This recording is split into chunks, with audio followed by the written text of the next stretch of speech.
오늘 말씀의 제목은 사라지는 소리, 나타나는 복음입니다. 오늘 이 마가복음 1장 2절에서 8절의 말씀을 통하여서 오늘 우리가 마가복음을 통하여 나타난 복음의 능력, 복음의 역사를 우리가 깊이 묵상하는 은혜가 있기를 주님의 이름으로 축복합니다. 지난주 우리가 이 사복음서에 대해서 서론적으로 함께 말씀을 나누었습니다. 왜 예수님의 사역이, 예수님의 그 발걸음이 4명의 각각 다른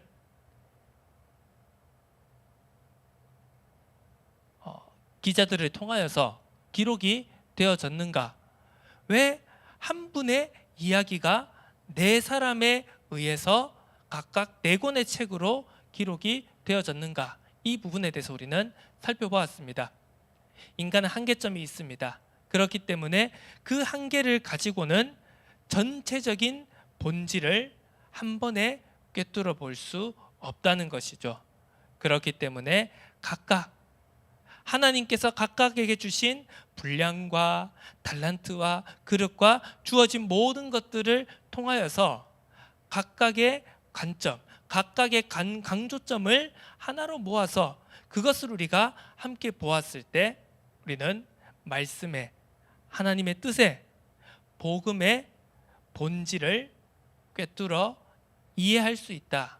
이것이 우리에게 사복음서가 주어진 의미라고 함께 말씀을 나누었습니다. 하나님의 아들 예수 그리스도의 복음의 시작, 이것이 마가가 그 당시에 로마 세계에 살아가던 그리스도인들에게 또 오늘날 우리에게 전달하고자 하는 분명한 메시지였던 것입니다. 로마가, 그리고 그 로마를 대표하는 상징인 로마 황제가 나타내는 복음인가? 아니면 하나님의 아들 예수 그리스도의 복음인가? 나의 복음은 무엇인가? 이것을 우리가 분명히 결론 맺고 우리가 나아가야 될 줄로 믿습니다. 오늘은 마가복음을 두 번째로 살펴보는데요. 1장 1절에 바로 뒤이어서 2절부터 8절, 그러니까 이 세례 요한의 도래를 이 주제로 본문이 기록되어져 있습니다. 우리가 살펴볼 수 있듯이 이 사복음서는 공통적으로 세례 요한의 도래를, 세례 요한의 사역을 복음의 시작으로 보고 있습니다. 이 마태복음, 마가복음, 누가복음, 요한복음, 이 4권의 사복음서가 전부 복음의 시작을 이 세례 요한이라고 하는 선지자의 사역으로부터 예수 그리스도의 복음이 시작되었다라고 보고 있는 것입니다. 이렇게 공통적인 요소가 있지만 이 세례 요한의 도래를 묘사하는 관점에는, 그리고 방식에는 약간의 차이가 있는 것을 우리가 알 수 있습니다. 우리가 앞서 살펴보았던 마태복음은 왕과 나라에 초점이 맞추어져 있었습니다.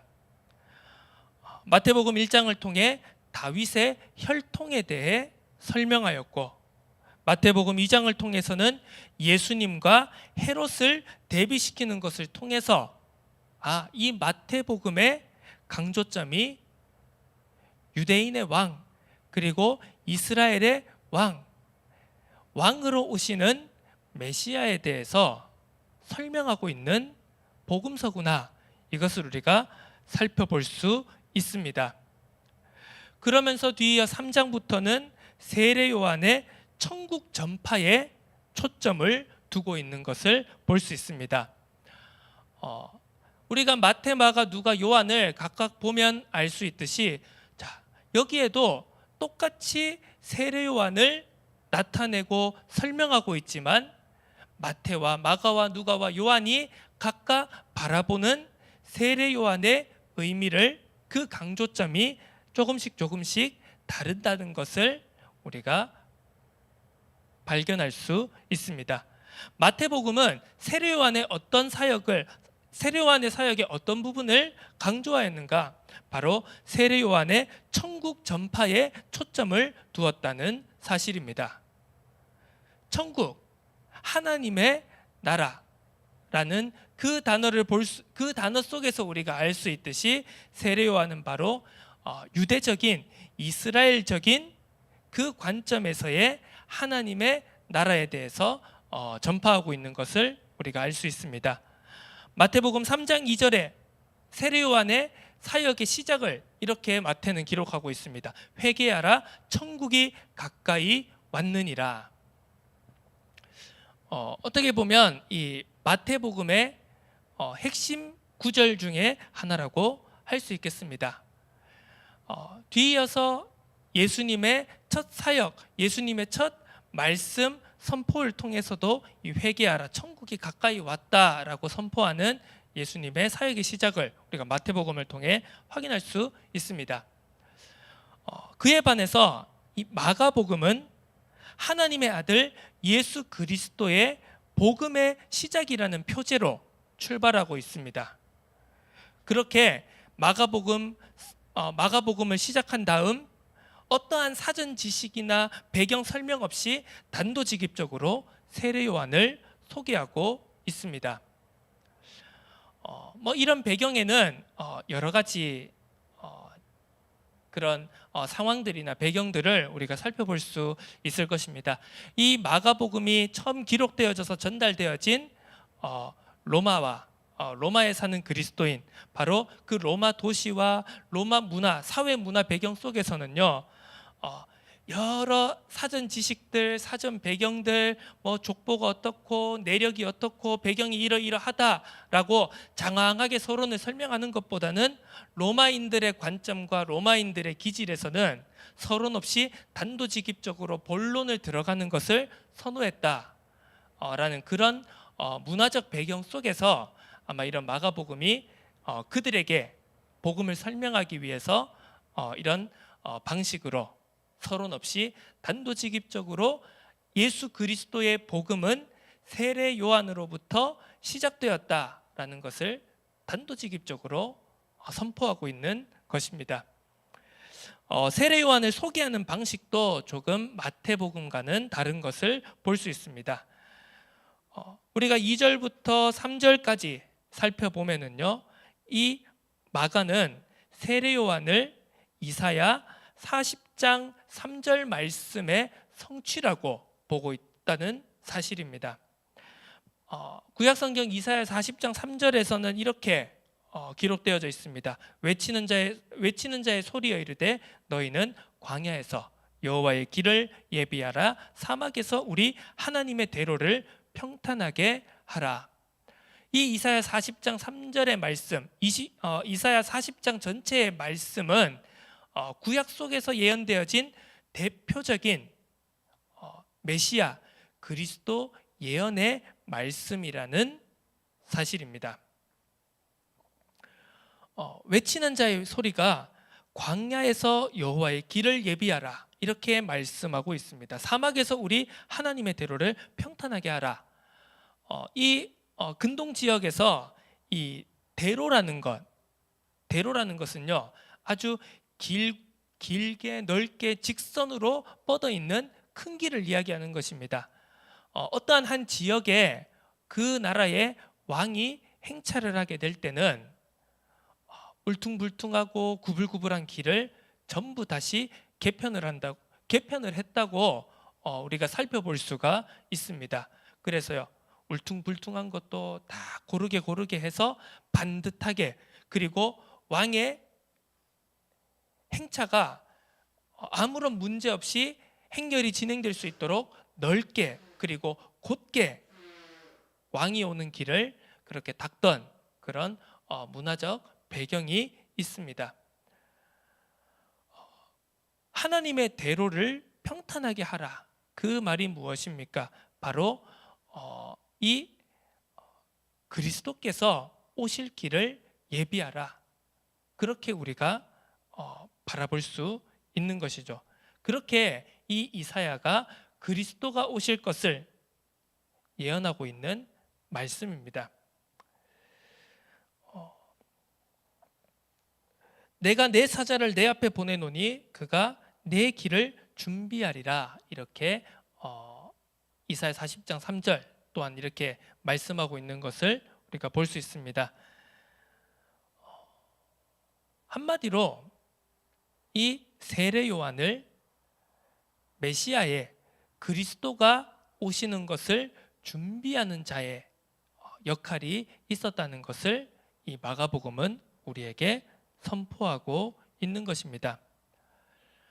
우리가 2절부터 8절의 말씀을 쭉 살펴보게 되면은요, 일견 이 2절에서 8절의 말씀이 세례 요한을 설명하고 세례 요한을 중점적으로 나타내는 말씀인 것처럼 보이지만 사실 이 본문의 주체는 세례 요한이 아닌 세례 요한 뒤에 오시는 분, 바로 예수 그리스도라는 것을 우리가 알 수 있습니다. 묘사되어진 건 세례 요한입니다. 세례 요한이 사역을 했습니다. 광야에서 전 이스라엘에서 수많은 사람들이 세례 요한에게 찾아왔습니다.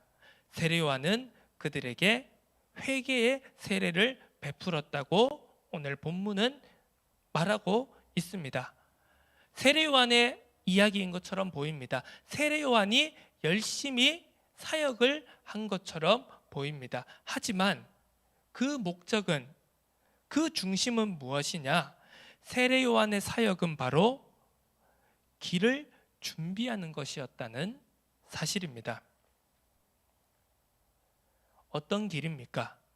바로 여호와의 오실 길을 예비하는 자, 주의 길을 예비하는 자, 바로 예수 그리스도의 복음이 오는 길을 준비하는 자가 바로 세례 요한이었다. 이 사실을 오늘 마가복음의 본문은 우리에게 말씀하고 있는 것입니다.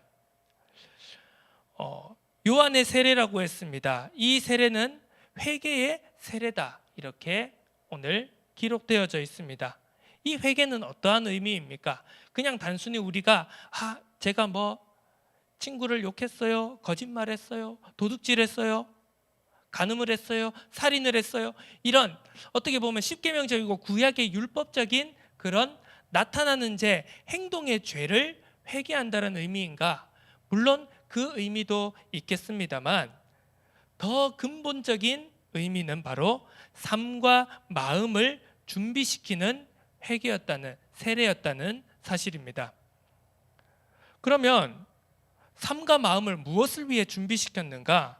바로 오실 메시아, 하나님의 복음을 기쁘게 아멘으로 순종함으로 받아들일 수 있도록 준비시키는 것이 바로 요한의 세례였고, 세례 요한의 역할은 바로 그것이었다는 것을 우리가 알 수 있습니다. 이 세례 요한에 대해서 또 우리가 살펴볼 점은, 요한은 자신의 정체성과 역할, 그리고 자신의 역할이 어디까지였는지를 정확히 알고 있었던 자였다는 사실입니다. 요한은 이 이스라엘 땅에 약 400여 년 만에 이스라엘 땅에 나타난 선지자였습니다. 우리가 구약 말씀을 살펴보면요, 구약 성경의 마지막 말씀이 말라기 성경입니다. 그 말라기 성경이 구약 시대의 마지막 선지자였습니다. 그 말라기 선지자 이후로 세례 요한이 다시 이스라엘 땅에 나타나기까지 이 이스라엘 땅에는 한 400여 년이 조금 넘는 기간 동안 하나님의 선지자가 나타나지 않았습니다. 그래서 흔히 우리 이 시대를 우리가 가리켜서 중간기 역사다, 혹은 암흑기 역사다, 이렇게 표현을 하고는 합니다. 우리가 구약 말씀을 살펴보면은요, 이 이스라엘 나라가 아주 강성하고 부흥했던 시절이었던지, 아니면 하나님의 말씀을 불순종하고 우상 숭배하고 아주 힘들고 어려웠던 시기를 거쳤던지, 어떠한 시대였던지 항상 하나님의 선지자가 존재했다는 것을 볼 수 있습니다. 하나님의 말씀을 잘 순종할 때도요, 하나님의 선지자는 늘 있었습니다. 하나님의 말씀을 순종하지 않고 하나님을 떠났을 때도 하나님의 선지자들은 존재해서 하나님께로 돌아오라, 말씀으로 돌아오라, 언약을 놓치지 말라고 선포하였던 것이죠. 그런데 이러한 선지자들이 끊임없이 하나님의 말씀을 선포하던 이 땅에 400여 년 동안 선지자가 없었다는 것입니다. 어떻게 보면 굉장히 영적인 암흑기 속에 있었다는 것을 우리가 알 수 있겠죠. 자, 그런데 정말 이건 우리가 흔히 속담에서 표현하듯 가뭄의 단비라고 표현하는 것조차 너무나도 어떤 가벼운 느낌이 들 정도로 엄청나게 긴 시간 동안 영적으로 갈급해 있었고, 영적으로 정말 하나님의 말씀, 하나님의 예언, 하나님의 선지자를 갈구하던 그 시대의 배경과 상황 속에서 세례 요한이 등장을 한 것입니다. 무려 400여 년 만에요. 이때 이스라엘의 분위기와 사람들의 생각은 어떠했겠습니까? 마치요, 어떻게 보면 이 대한민국 땅에 우리가 가장 이 대한민국 안에서 역사적으로 존경을 받고 가장 내가 살아가고 있는 시대에 세워졌으면 하는 지도자로 보통 우리는 누구를 꼽습니까? 보통 한 10명한테 물으면 거의 한 7, 8명은 세종대왕이다 이렇게 표현하지 않겠습니까? 항상 그런 이제 지도자로 삼고 싶은 인물, 항상 두세 손가락 안에 드는 인물이 세종대왕 아니겠습니까? 몇백여 년 만에 세종대왕이라는 엄청난 지도자가 다시금 이 땅에 나타난 것과 아마 똑같은 그런 느낌이지 않았겠습니까? 어떻게 보면 그것과는 더 비교할 수 없을 정도로 이스라엘 사람들에게는요, 세례 요한 이 선지자가 나타났다는 것은요, 엄청난 충격이었고, 그리고 엄청난 희망이었을 것입니다. 자, 이렇게 400여 년 만에 나타난 선지자였고, 사람들의 시선과 관심이, 그리고 어떻게 보면 인기가 다 요한에게 집중되어 있었던 상황이었습니다. 그것을 어디서 우리가 알 수 있습니까? 오늘 본문 말씀 5절에 온 유대 지방과 예루살렘 사람이 다 나아가 자기 죄를 자복하고 요단강에서 그에게 세례를 받더라. 온 이스라엘 땅에서 지금 광야에 있는 세례 요한에게로 다 몰려들었다고 오늘 성경은 기록하고 있습니다. 그래서 하나님의 선지자구나, 우리가 다시금 하나님의 말씀으로 하나님께로 돌아갈 수 있는 길이 열렸구나 라고 전부 다 열광했던 것이죠. 모든 관심이, 모든 인기가, 모든 명예가, 모든 힘이 세례 요한에게로 집중되었던 그러한 상황이었습니다. 이러한 상황 속에서 요한의 고백과 요한의 자기 정체성 확인을 우리가 볼 수 있습니다. 7절부터 무엇이라고 합니까? 그가 전파하여 이르되 나보다 능력 많으신 이가 내 뒤에 오시나니 나는 굽혀 그의 신발끈을 풀기도 감당하지 못하겠노라. 이 신발끈을 푸는 것도 감당치 못하겠다. 어떤 의미입니까? 우리가 이 유대 배경을 잘 알듯이 이 신발끈을 풀고 묶고 신발을 벗겨서 발을 씻겨주는 종들이 있었습니다. 그 종들은 종들 중에서도 가장 낮은 위치에 있었던 종이었죠. 가장 어떻게 보면 비천한 신분을 상징하는 단어였습니다. 세례 요한은 지금 자신을 무엇이라고 고백하고 있습니까? 신발끈을 풀기에도 감당하지 못한다. 그분 앞에서는 이렇게 고백하고 있는 것입니다. 자기의 사명, 자기의 역할, 자기의 정체성이 무엇인지를 정확하게 알았던 것입니다. 8절에 뒤에 이렇게 고백합니다. 나는 너희에게 물로 세례를 베풀었거니와 그는 너희에게 성령으로 세례를 베푸시리라. 자신의 할 수 있는 것과 할 수 없는 것을 정확하게 분별하고 알았던 인물이었던 것이죠. 우리는 흔히 그리스도인으로 살아가고 또 이 그리스도의 복음을 많은 사람들에게 그리고 현장 속에 세상 속에 전달하는 가운데 자칫 잘못하면 우리는 우리의 할 수 있는 것과 할 수 없는 것, 우리의 한계를 제대로 인식하지 못하는 실수를 범할 때가 있다는 것입니다. 마치 한계가 없는 것처럼요, 막 내 생각과 내 기준과 내 노력과 내 열정으로 폭주기관차처럼 달려가는 그러한 신앙의 삶, 신앙의 모습, 그러한 전도의 모습을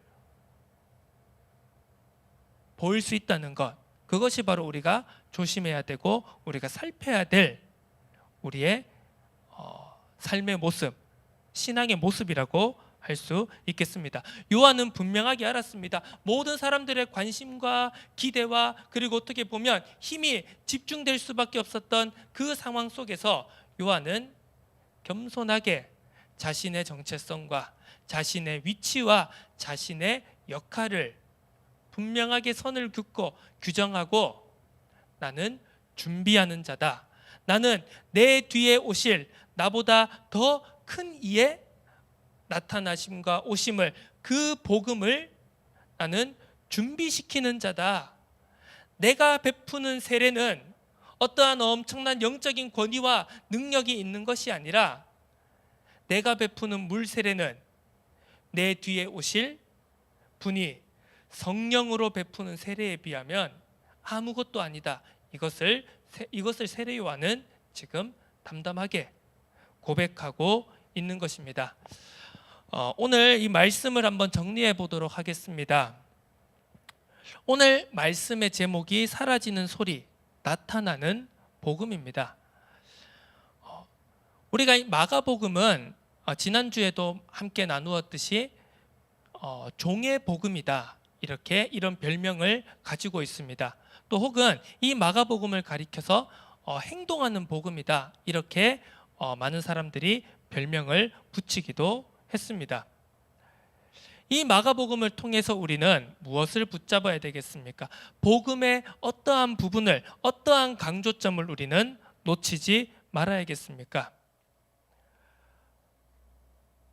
복음의 시작이, 하나님은 복음의 시작을 어떻게 보면 사람을 통해서, 우리를 통해서 구원받았지만 여전히 연약하고 부족하고 아직도 회복되고 갱신되어져야 될 우리를 통해서 하나님은 복음을 나타내고 복음을 선포하기를 원하신다는 사실입니다. 물론 우리가 원하는 것은 그럴 것입니다. 우리가 조금 더 갖추어져서, 우리가 조금 더 준비되어져서, 우리가 조금이라도 더 1%라도 2%라도 0.1%라도 조금 더 완성이 되어져서 내가 하나님이 내게 주신 응답을 가지고, 증거를 가지고, 뭔가 나타난 역사를 가지고 우리가 하나님의 영광을 나타내고 복음을 증거하고 싶다. 어떻게 보면 우리 모두의 마음속에 가지고 있는 그런 생각이 있지 않겠습니까? 그런데 그게 아니라는 사실입니다. 오늘요, 1절에 이 하나님의 아들 예수 그리스도의 복음의 시작이다라는 이 표현이 나오고 나서 바로 하나님의 복음의 역사는 시작되고 있는 것을 볼 수 있습니다. 우리가 어떻게 보면 좀 더 준비되고, 우리가 뭔가 좀 더 배우고, 내가 좀 더 지금의 문제가 해결되어지고, 그리고 나서 나를 통해서 하나님의 뜻이 이루어졌으면 좋겠다라고 생각하지만요, 하나님의 뜻과 계획은 그게 아니라는 것을 우리가 이 말씀을 통해서 우리가 확인할 수 있는 것입니다. 하나님의 복음의 사역은, 그리고 하나님의 말씀의 성취는, 하나님의 구원 사역의 성취는요, 어떻게 보면 우리의 수준과 우리의 생각과 우리의 기준과 우리의 시간과는 전혀 다른 시간표로 움직이고 있다. 이것을 우리는 정확히 알아야 하는 것입니다. 그렇다면 그 가운데서 우리의 역할은 무엇인가? 우리의 정체성과 사명은 무엇인가라고 했을 때 우리는 예수 그리스도의 나타나는 복음을 바라보도록 광야에서 외치는 자의 소리라는 것을 오늘 이 말씀을 통해서 우리가 확인하고 붙잡을 필요가 있다는 사실입니다. 어떻게 보면 우리 모두는 이 시대에 세례 요한과 같은 역할을 해야 될 줄로 믿습니다.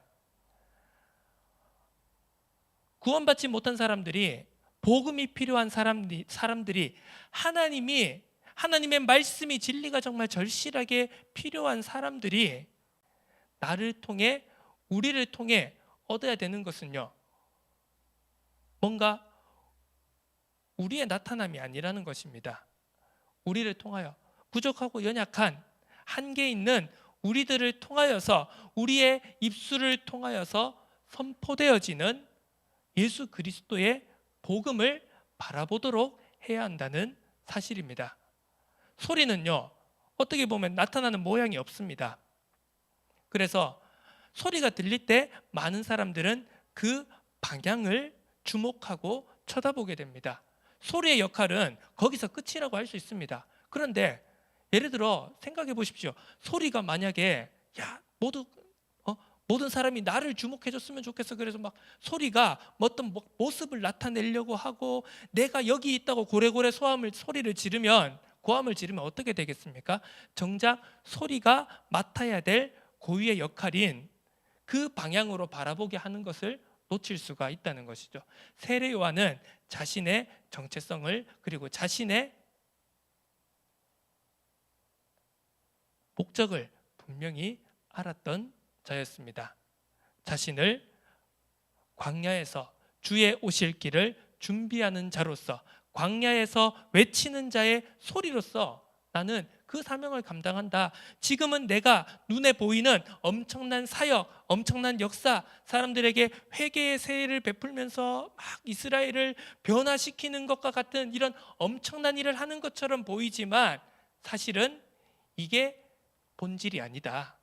진짜 본질은 무엇인가? 그 준비되어진 마음, 다시금 하나님께로, 언약으로, 하나님의 마음으로 돌이키게 하는 그 마음의 준비가 바탕이 되어져서 결국 무엇입니까?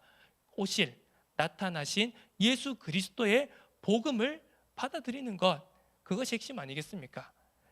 우리가 백날 첫날 입술로 우리가 나타나는 것으로 회개하고 돌이키기만 하면 뭐 하겠습니까? 우리가 말씀을 순종하지 않고, 말씀을 받아들이지 않고 예수 그리스도의 복음을 영접하지 않는다면 그 회개가 무슨 소용이겠습니까?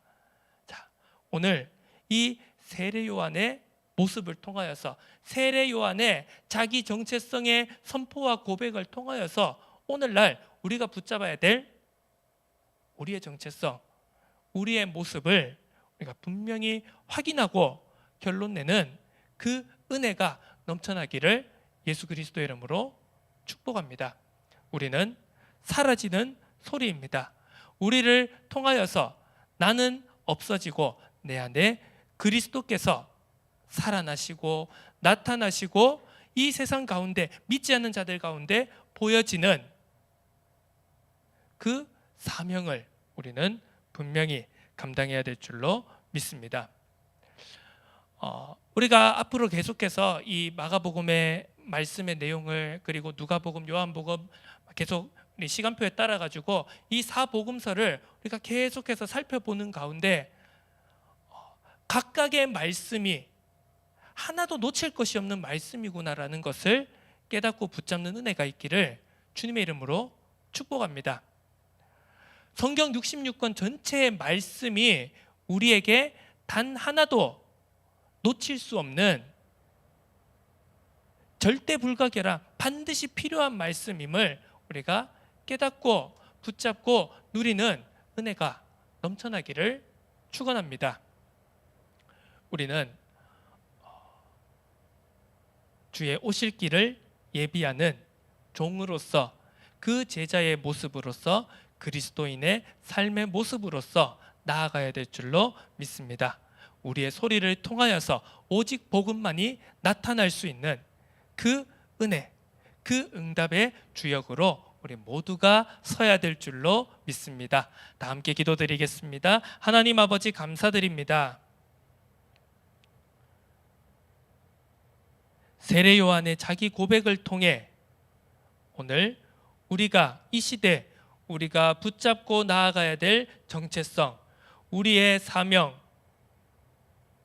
우리의 역할, 우리의 위치를 다시 한번 살펴보게 하시고 깨닫게 하시니 감사합니다. 광야에 외치는 자의 소리로 주의 오실 길을, 여호와의 대로를 평탄케 하는 자의 그 사명을 우리 모두가 감당할 수 있도록 축복하여 주옵소서. 육신으로 나타나는 우리가 주목받을 수밖에 없지만, 우리가 나타날 수밖에 없지만 그 나타남이 우리의 교만이 되지 않게 하여 주시고, 복음을 놓치는 재앙이 되지 않게 하여 주시고, 우리를 통하여 오로지 하나님만이 나타나실 수 있는, 하나님의 아들 예수 그리스도의 복음만이 나타날 수 있는 은혜가 넘쳐나기를 소원하오니, 이번 한 주간도 우리의 삶 속에 그 은혜가 풍성히 넘쳐나도록 축복하여 주옵소서. 감사드립니다. 살아계신 예수 그리스도의 이름으로 기도드립니다. 아멘.